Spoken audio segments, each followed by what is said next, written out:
Mu mawulire agakagwawo breaking news gano nno mawulire gassanyu. Council Elias Lwimbazi Nalukoola omubaka addako wa Kawempe North finally amaze n'aba nga ateekebwa mu Uganda gazette. Bamaze okubeera nga bamugazetinga oluvannyuma lwa pressure eteekeddwawo abantu ab'enjawulo omuli bannakawempe abamulonda, omuli ab'ekibiina ekya National Unity Platform, omuli bannamateeka ab'enjawulo n'abantu abazze bagoberera ensonga ne media nga kwotadde ne Red Zone TV kwowulirira amawulire gano, era kyenkakasa nti wano wokka osoose okubeera ng'ogafunira kakati wuliza ki ekiriwo gw'atannaba kuba ng'okitegeera bulungi nnyo.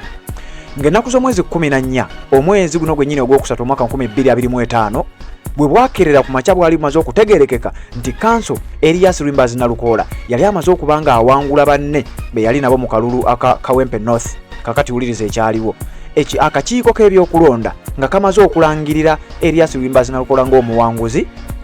Ekitongole ekimanyiddwa nga Uganda Printing and Publishing Corporation kyali kiteekwa okugoberera amateeka ne bagazetinga Council Elias Lwimbazi Nalukoola ng'omuwanguzi mu kalulu aka Kawempe North akaali kamaze okuba nga kakubibwa, ng'ate mu butongole akakiiko k'ebyokulonda kaali kamaze okubeera nga kamulangirira.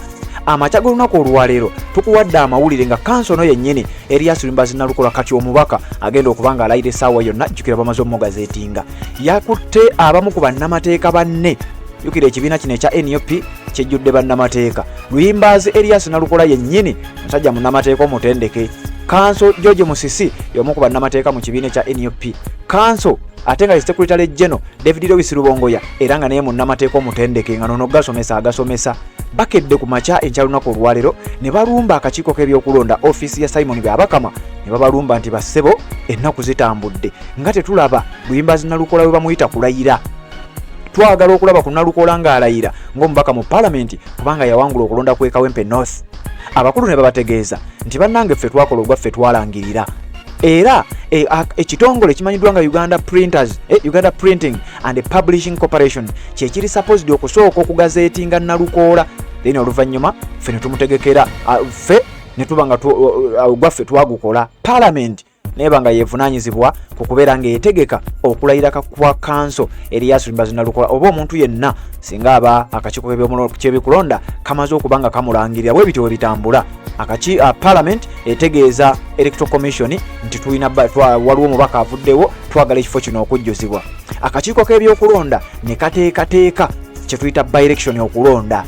Then okulonda bwe kuggwa akakiiko kano ne kalangirira ani awangudde. Ekitongole ekirala ekibiyingiramu bakiyita Uganda Printing and Publishing Corporation, kino ne kigazetinga kuno kubanga okukakasa nti gundi yawangula era ye mubaka addako. Kakati ekitongole kino kibadde kyesisigiriza era nga abasajja bano embeera gye bateekawo tennategeerekeka. Amakya g'olunaku olwaleero nga bwe nkugambye oluvannyuma lw'abakulu bano nga bonna bannamateeka Lwimbazi Nalukoola Elias eyawangula akalulu, Secretary General w'ekibiina kya NUP David Lewis Rubongoya ne George Musisi ono nga y'omu ku bannamateeka mu kibiina kino ekya National Unity Platform bwe bagenze ku kakiiko k'ebyokulonda. Nalukoola ategeezezza nti bannange bino byonna bye bakola bimenya amateeka, naye tubawaddemu akadde oluvannyuma lw'okututegeeza nti nabo balinze kye tuyita Uganda Printing and Publishing Corporation babeere nga bategeka bagazetinga Nalukoola, then ffe batubuulire ebinaddako.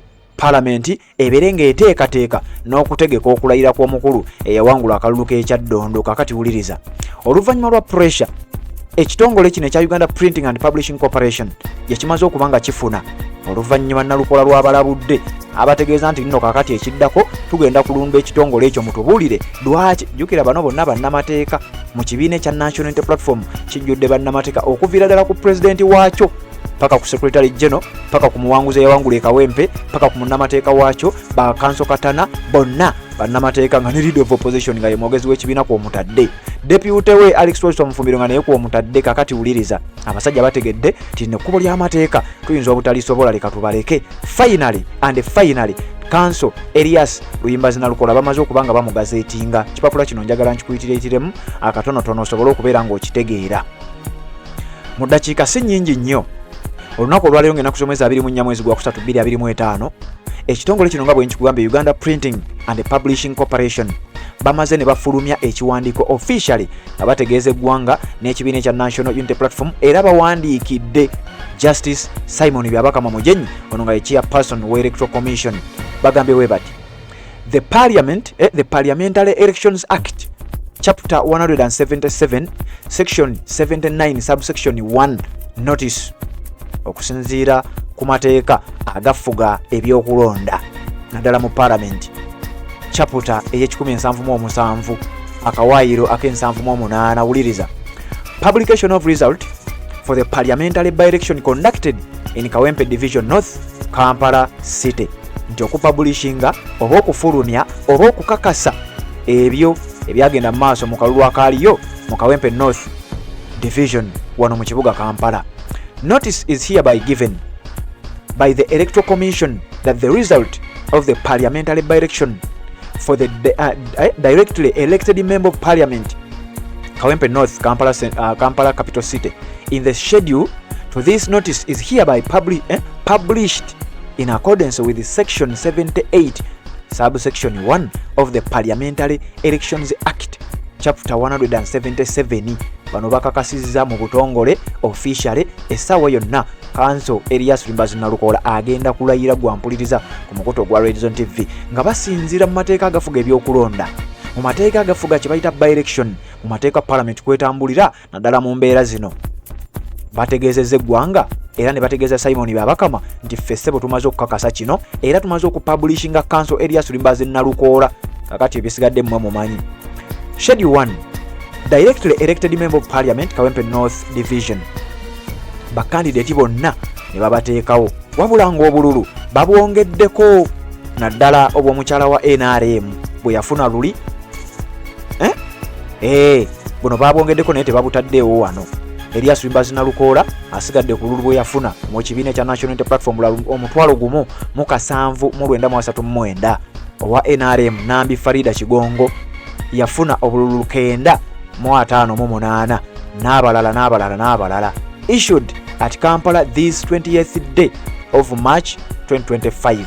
Bino nno byabaddewo bakifulumya ng'ennaku z'omwezi 2 omwezi guno ennaku nga nnyo emabega wabula kibadde tekiteekebwangayo. Kakati oluvannyuma lwa pressure nga bwe nkugambye bugenza okutuuka ssaawa zino wenkoledde akatambi kano nga Council Elias Rimbazi Nalukoola finally bamaze ne bamugazeetinga era wetwogerera ensonga y'okulayira okwa Elias Rimbazi Nalukoola wandyekanga ng'okulabiddeko wano ku mukutu gwa Redzone TV mu parliament y'eggwanga erya Uganda. Weekuumireko atanaba kubanga osubscribinga kikole ebyo byonna togenda kubanga obisuba weetegeke tugenda kukuleetera okulayira kwa Council Elias Rimbazi Nalukoola mu parliament ate tulinde n'ensonga ya kkooti kubanga baavayo ne bategeeza nti bagenda mu kkooti naye jjukira ono munnamateeka sekretary general w'ekibiina kya NUP munnamateeka waliyo bannamateeka abalala nga Council Benjamin Katana, waliyo Council His Excellency the President Robert Kyagulanyi Ssentamu, waliyo Council Alex Twice Mufumbiro, waliyo Council Joel Ssenyonyi Bisekezi.